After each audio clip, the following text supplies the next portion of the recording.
Hello and welcome.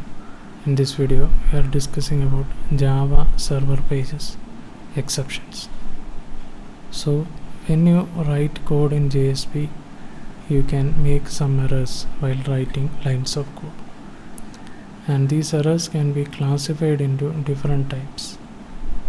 But some errors occur when the code is not logically accurate or an internal error from the system. So the concept of handling exceptions to JSP is similar to Java, where exceptions are managed using try-catch blocks. So exceptions in JSP. So exceptions can be defined as an object that is thrown during a program run. And exception handling is the practice of handling errors at a runtime. Exceptions can occur at any time in a web application. Therefore, the web developer must handle exceptions to be on safe side and make the user work flawlessly on the web. The exception implicit object. An exception implicit object is implemented to handle exceptions to display error messages.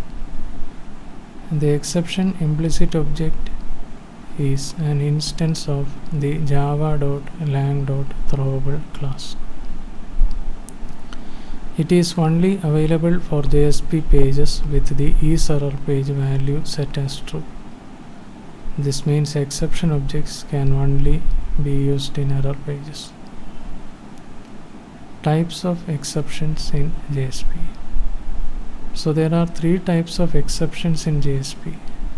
They are checked exception, runtime exception, and errors exception. So checked exception.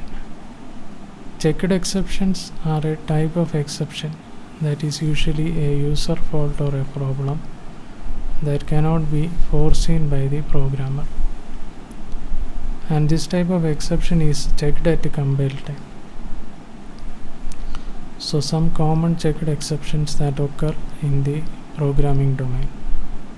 IO exception is an example of a checked exception where some exceptions may occur while reading and writing a file. If the file format is not supported, then IO exception will occur.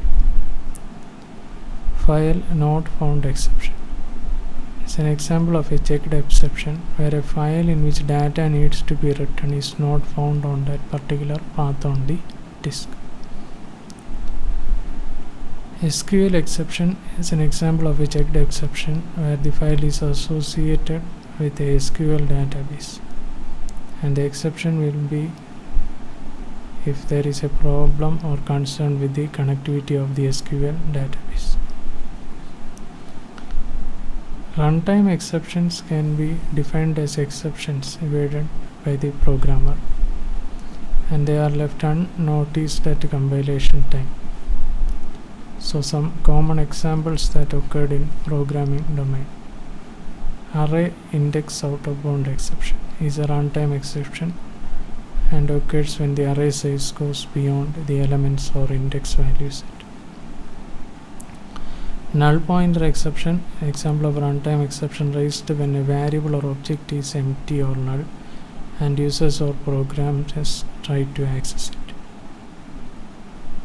Arithmetic exception is an example of a runtime exception when a mathematical operation is not allowed under normal circumstances. Common example of such a scenario is to divide the number by 0. Errors. Error exception arises because of the user or programmer, and here you might encounter error due to stack overflows. So some common examples. Error. This is a subclass of throwable that indicates serious problems the applications cannot catch. Internal error occurs when a fault occurs in the Java virtual machine or JVM, and instantiation error occurs when you try to instantiate an object ultimately failing to do that. So this was a brief discussion on Java server pages. Thank you for watching this video. Bye for now.